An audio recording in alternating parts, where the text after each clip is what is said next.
Story time. A girl walked into my shop one day and asked, "Is the manager here?" "You're talking to her. How can I help you?" "Perfect. Do you mind if I take a few pics of your products?" "I guess go ahead."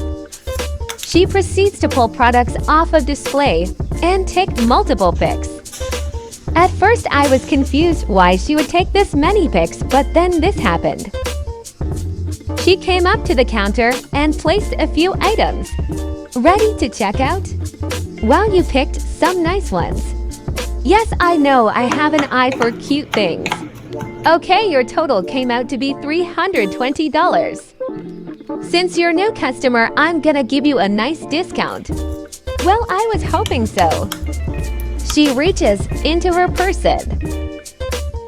Then she had the audacity to do this. Part 2. She reached into her purse and pulled out her phone. So I immediately said, "Sorry, we don't take Apple Pay." "No, silly, take a look." She started showing me her Instagram page with the pics she took earlier. "I posted 3 photos, so I believe I can take these as a gift from your shop." "Huh?" "I have almost 60K followers. People with this many followers usually get paid, but I just want to do you a favor." Her page did have 60K followers, but only about 100 likes on her pic. Listen, I can buy followers on Instagram and go scam people. Please delete those pics and leave if you're not gonna pay. Well, you just earned yourself a bad rating on Google. Huh?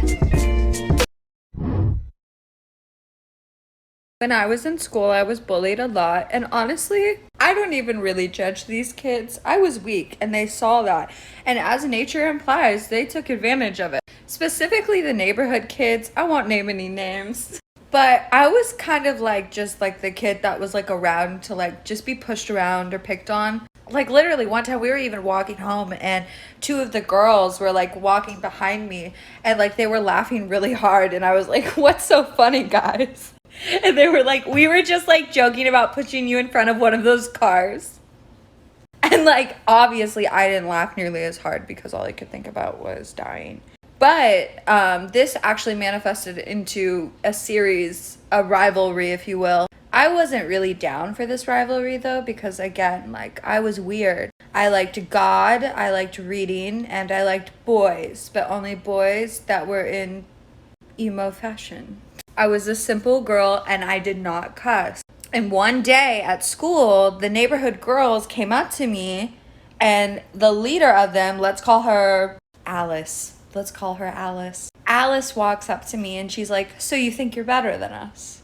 And I'm like, "What?" Because I played cello, you know? I wasn't walking around with my cello case, coming out of orchestra acting like I owned anything, let alone an ounce of social standing. So I was just confused. And I was like, I don't think I'm better than you, Alice." And Alice was like, "Yeah, you do. You don't talk to us at school. You think you're better than us. You walk around, you think you're so cool." And I was like, I really don't think I'm anything. And then she says, "Let's fight. Let's fight right now." And there's these kids that are starting to circle around us. And I'm like, I know I'm going to get my ass beat, so I would prefer if we didn't fight. Except it came out sounding like, "No, thank you. My mom says that girls aren't allowed to fight, so I would like to not fight." And she's like, "No, let's fight right now." And I was just like, "Look, I don't want to fight you. And you even talking to me makes me look bad." I don't know where the fuck that came from. I'm pretty sure I heard it in a movie. Like I heard it in a movie and I was so ready to use it. And I thought it was so fucking cool. And she goes, "Oh yeah? Your dad divorced your mother because he doesn't love you and that's why he doesn't want to be around." I kind of just... everything went silent because like nobody had known that my parents were divorced. So I just walked away and I cried.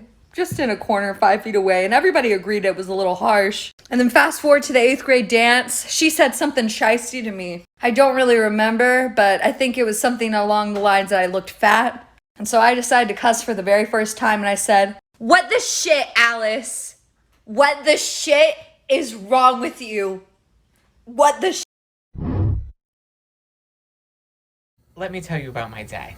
Get up this morning, go to H&M to do a return. The cashier says we don't do returns here, only exchanges at this store. I say, okay, let me go look for some things. I go find some things, I go to the fitting room. The fitting room attendant says, I'm sorry, we just closed this fitting room, but there's one downstairs that you can go to. I say, okay, I go to the one downstairs. The line is 15 people long. It's okay, I wait on the line, try everything on. Nothing fits. I'm running out of time, so I grab a package of ankle socks, different designs, do my exchange, and I leave. I have to get my hair cut on the way home, so I stop at the salon. I walk in, and Yuri says, oh, Dutch, I'm so sorry. You just missed Natasha. She's going on her lunch. She'll be back in an hour. I don't have an hour because I have to be at work, so I say, that's okay. I'll go home. I'll relax for a little bit. I get home. I don't have my key. I ring the doorbell. My mother's not answering. I call my mom. I'm like, Mom, are you home? She says, oh, no, honey, I'm so sorry. You just missed me. I left the house like 10 minutes ago. I'll be home in like 45 minutes. But I can't wait 45 minutes because I have to be at work. So I say, it's okay. I'll take me and my ankle socks. We'll just get there early. I'll sit in a park. I get to the park, check my phone. There's a missed call from 45 minutes ago. It's my boss saying they need me at 3, not 2. So I could have waited for my mom, but it's okay. I have extra park time. I go to work, all good, I leave. But I leave from work an hour later because I started an hour later. And because of that, I get caught in a thunderstorm with no umbrella. A thunderstorm I wouldn't have been caught in had I left work at my normal time. A thunderstorm I would have had an umbrella for had I waited for my mom to come home, which I could have done. So now I'm sitting in this tub, fully clothed. There is no water in this tub, and I'm simply reflecting. Okay, I have a story, and if you'll excuse me from smiling so much, I'm just like a little tipsy. But I was in 5th grade, and I wanted to be in the talent show, but I was way too scared to do it by myself. I originally had one of my friends like plan it with me, and we were going to do a duet and a planned dance to Fergalicious by Fergie. Which, like, now I, like, even think about it, like, that's not really that appropriate for 5th graders. But it's what I chose because I loved Fergie and my mom didn't watch me. I had done the costume designing. I got my mom's floor-length fur coat, a pair of heels that didn't fit me. And I'm not gonna lie, I was like the brains, I was the choreographer, I was the person who had definitely put the most work into the performance. And unfortunately, I have my partner step out on me. And the way that the talent show worked is you had to try out for the talent show and then you made the talent show. The trying out, though, was actually just like in front of your class. So like the 5th grade class would see you try out for the talent show, and if you made it, you could be in the school-wide talent show because you were talented enough. So my partner backs out, and I'm just like, holy shit, who am I going to get to be my partner? Hold on. Oh my god, I literally have a yearbook. Shut up, I'm looking for it. Hold on. I found it. Oh my god, I almost broke my phone. That's me. That's what I look like.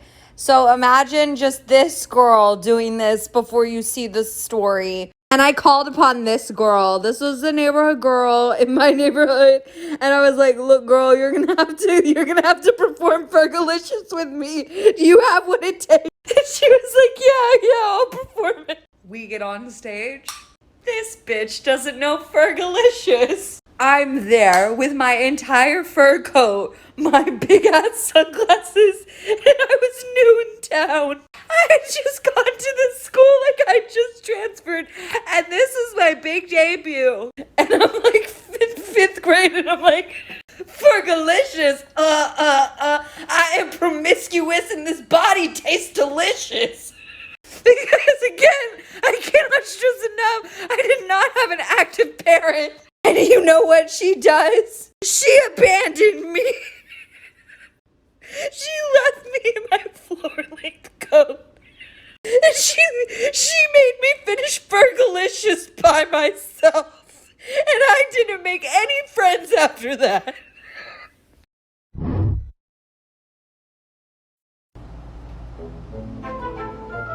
Hey, just so you guys know, due to the new state mandate, we are going to have to ask customers to start wearing their masks again. So any customer that walks in, please ask them to wear a mask.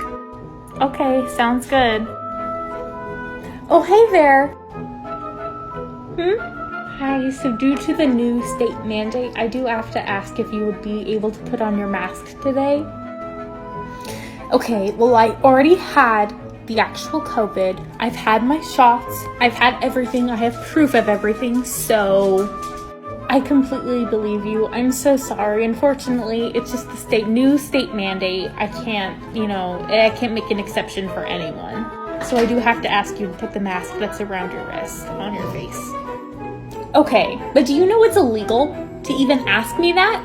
Like, I could call the police and have you arrested right now. Yeah, that's actually not true. If anything, I could call the police and they would arrest you for not obeying the state mandate that was directed from the governor of Oregon. I'll call the police right now. I have no problem. Want to race? Because they're gonna arrest you before they ever arrest me.